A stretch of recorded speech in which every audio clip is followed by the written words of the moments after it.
Hey, welcome to Cali's Take. This is your first time to the channel. Please like, subscribe as you see on the screen. Hit the notification bell so you get the newest content first. Also, so you can get my bonus videos that I actually come out with on the weekends. And check out my other videos as well. I think you'll like those. Now, let's go ahead and just jump right into it. And now it starts, is the topic of the day. And when I say that, that means this is now playoff time for the Clippers. This is playoff mode for the Clippers. Because even though there's a couple of games left, you got the Warriors going against Memphis in a play-in tournament. And then you got the Pacers playing against the Wizards in a play-in tournament. Those games are great. Those games will be great.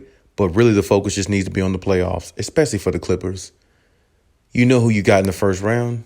You know who it's going to be. And more than likely, it's going to be a tough series. And like I said this in my other videos the other day, Luka's a year better. Luka is a year more experienced, and he's a year more deadlier than what he was last year. So my main thing is, going into this series, I want to see the Clippers dominate. Can the Clippers dominate this first round matchup with the Dallas Mavericks? No excuses. Just go out there and dominate. Because everybody has this notion of you're scared of the Lakers. You're scared to take that route. You're scared to, you were scared last year to play in the bubble. You're scared to do this. You're scared to do that just because of the decision that Ty Lue made for the team, because he wanted them to be 100% healthy going into the playoffs. If that's the case, fine. Let everybody think what they want. And I'm not even going to lie. That actually was something that I was thinking myself. Maybe not to the point of literally being scared of the Lakers, but trying to avoid that path when you could just go ahead and knock the Lakers off early and get it over with. Because, if you think about it, the game I looked at last night with the Lakers and the Warriors, the way the Warriors gave the Lakers trouble by playing up in them, playing defense, really bothering the Lakers, being nagging on defense.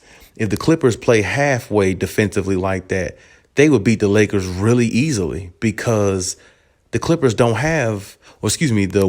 don't have the talent that the Clippers does.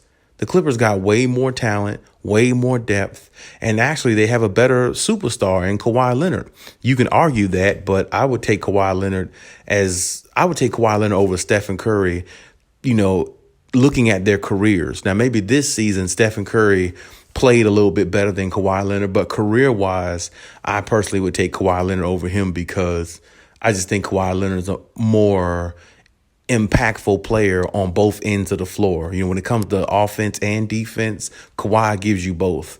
Stephen only gives you one. If Stephen was impactful on the defensive end, then we'd be having another conversation. But that's a whole other conversation all on its own. But my point is, the way the Warriors gave the Lakers trouble, that should be encouraging to the Clippers. And this is the reason why I said in my video a couple of days ago about the Clippers avoiding playing the Lakers in the first round. To me, this would be the time to play them in the first round of the playoffs, if it came to that. Even though now it's no possible way that they can do that, since now the Lakers are going to play the Suns. But now, I was just saying the other day that it would have been feasible for the Clippers to possibly play the Lakers in the first round. And don't try to duck and dodge anybody or anything, because you want to beat a LeBron James while he's wounded. You want to beat an Anthony Davis while they're not at their best. Step on their neck while they're down. You see what I'm saying? Have that mentality. And that's all I was saying in my video the other day. But today, since now everything is said and done, they're playing the Lakers are going against the Suns. That's that. But my thing is, because all that was said about the Clippers, about them being afraid, they need to go out there and dominate. They need to go out there and dominate Dallas. It doesn't need to go more than 5 games, in my opinion. I really like Luka. I like what Dallas has, but now they don't have Seth Curry out there with Tim Hardaway.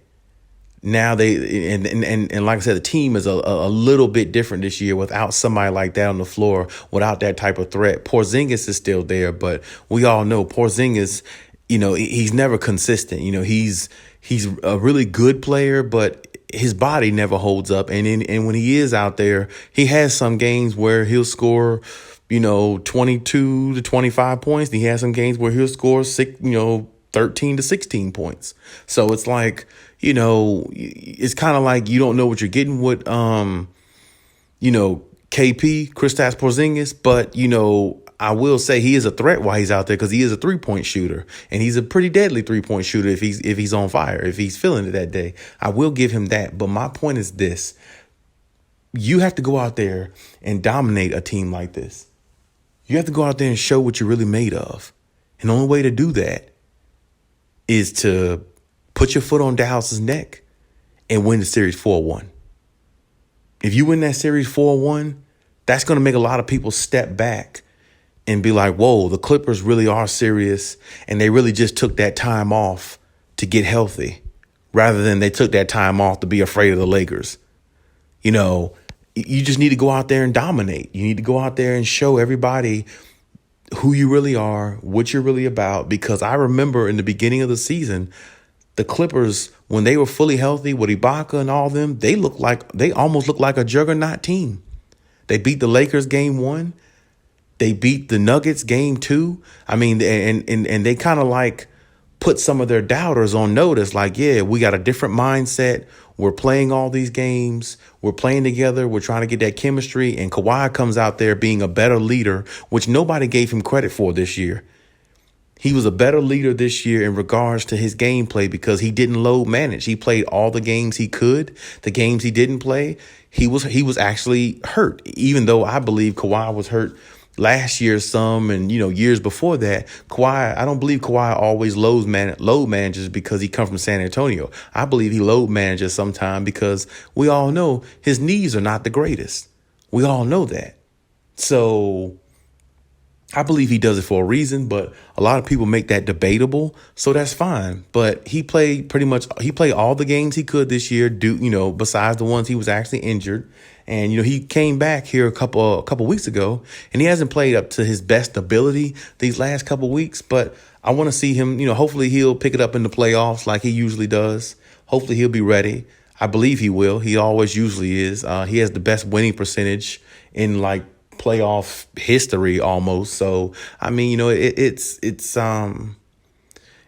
really, something that we expect of him. But I do expect playoff P and the rest of the team to back him up. I really expect them to go out there and show everybody that they're for real. I want to see the Clippers beat Dallas in 5 games. No more than 6, but I'd rather 5.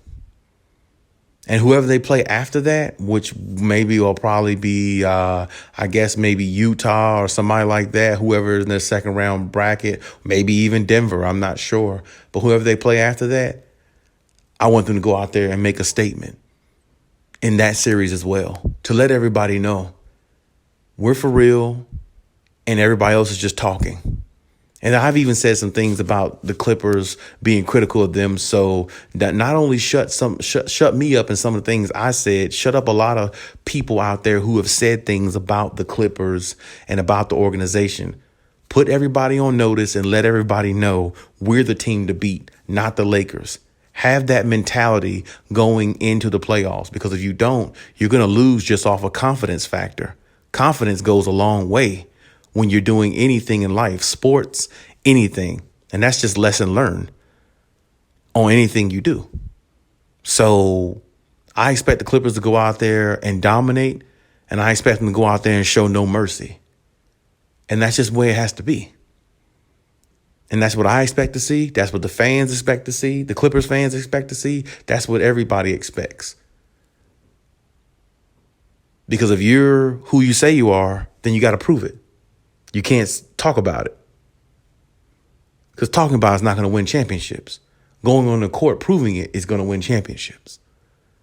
Now, they got all the pieces they need. They got everything they need. In my estimation, my opinion, they got everything they need Go out there and prove to everybody who doubted you that they were wrong. Go out there and prove to everybody who told you you're not good enough to be in the same gym or stadium or arena as the Lakers. Prove them wrong.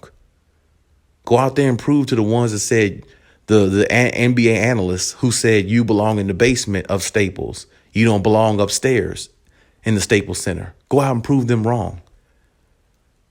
And Kawhi Leonard, you're a great player. So go out there and prove to everybody that this is Kawhi town. Because even if, like I said in my previous video a long time ago, it doesn't matter. It's going to be Kawhi town anyway if he stays in LA for the rest of his career, because LeBron's not going to be there that long. But you need to prove that it's Kawhi town through your gameplay and go out there and get to the Lakers, help the Clippers get to the Lakers versus LeBron, and let the world know you need to be looked at as the best player or one of the best players or top 2 players in the world. To me, you've always been top 2, top 3. But if you beat LeBron on the big stage in a 7-game series and outduel him, there's no way nobody really can deny you then. Because then, Kawhi Leonard, you would have beaten LeBron twice. Once in his prime with the Miami Heat with the big 3, which was overly impressive. But then you would follow up this year and beat him with a top 5 player, possibly in Anthony Davis. And an organization that has always been good and a way better organization than the Miami Heat championship-wise. Because when you have a Lakers jersey on, it's a lot of pride. It's a lot of everything that goes into that because of the bright lights, the superstardom, the actors, the Hollywood, and the Lakers got 17 championships. So when you put on a Lakers jersey, it's a lot of pride that comes with that. And I do understand that. So what I'm saying is if Kawhi takes that down and take LeBron down with the Lakers organization, with a Clippers organization that's always been a laughable organization to a lot of people out there, that will be more than impressive. That would cement him as probably the best player in the league if he can do something like that, or right up there with LeBron. So go ahead and make this happen. Clippers, team, organization, make this happen. Clippers Nation, let's ride behind them. Ride behind the Clippers all the way, and let's see how far it takes us. But that's my take on the situation. Let me know what you think. Let me know if you agree with anything I was talking about. Definitely don't be shy to leave any comments in the comment section. As I always say, your opinion means more than mine. I'm just giving you my take so you can hear my perspective of it. But just as much as you listen to my take, I want to hear yours as well. Next time.